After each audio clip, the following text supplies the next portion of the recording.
I got to say, with this next note here concerning a couple Oregon quarterbacks, because I saw that they had committed, I should say, two of the top 100 players in the nation, both quarterbacks. One, Akili Smith; the other one, a guy that we've talked about in Jaron Siwi Sagapulatelli. So I don't even.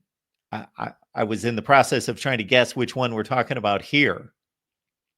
Well, it's neither one of those Oh, two, but again, 2026 is loaded with quarterbacks. We talked plenty about the 2026 class. I think this is one of the top classes that really has a consistent four-star, five-star quarterback. That guys that we've talked about, from Ryder Lyons to Keyshawn Henderson to Landon Duckworth, who we'll talk a little bit later. These are, I mean, the 2026 class is just loaded with overall athletic talent. But when it comes to the quarterback positions, I feel like this is the class that a lot of top programs, especially in the SEC, have really decided to kind of test the waters, Mark, as far as going all in and not, a transfer quarterback, but, going into that 2026 high school class and possibly building. But could the Oregon room be a little too full for this next guy? He's a 2026, been on the rise, catching plenty of eyes. He's a commit. Jonas Williams, he's on the rise, but is he on the move? Like I said, those are Oregon has done a good job of landing some top QBs despite the movement back and forth.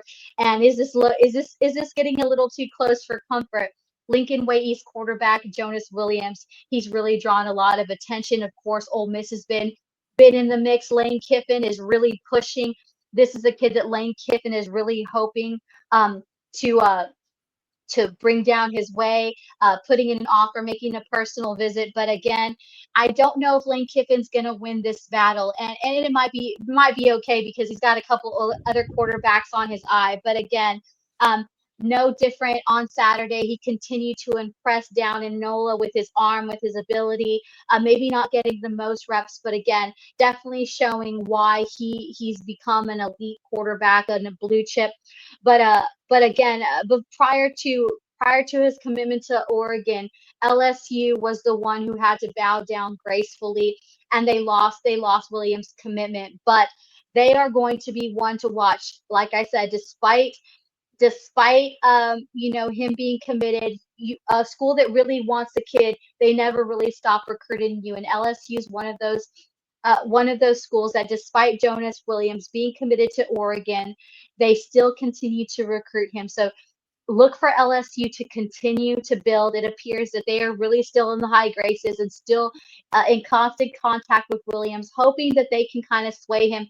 There's a lot of things looking up this offseason in LSU, and the Bayou Bengals definitely look to attract Williams, but not so fast. Lincoln Riley has really tried to bring some star power, some sensationalism, to really bring a more all-around offensive scheme down to SoCal. And can he do it with Jonas Williams? He's another guy who, and USC and the Trojans, who are definitely trying to be in the good graces. There hasn't been any confirmation of visits and so forth, but those are two teams to watch that are really trying to pull at the heartstrings and really try to make Jonas Williams feel that maybe that Oregon quarterback room right now might be a little too close for comfort. Why not come to not too far to SoCal and be that guy? And LSU is definitely trying to make up for losing the first time. They're definitely trying to show the change down in Baton Rouge and what playing in the SEC, what kind of momentum developing in the SEC. They're really looking to kind of turn the tables and try to make a good flip here. So that'll be an interesting recruitment. Again, like I said, Lane Kiffin is not too far behind, but it appears that LSU and USC are looking to flip Oregon QB commit Landon Williams, to their respective programs. Jonas Williams, not Landon Williams.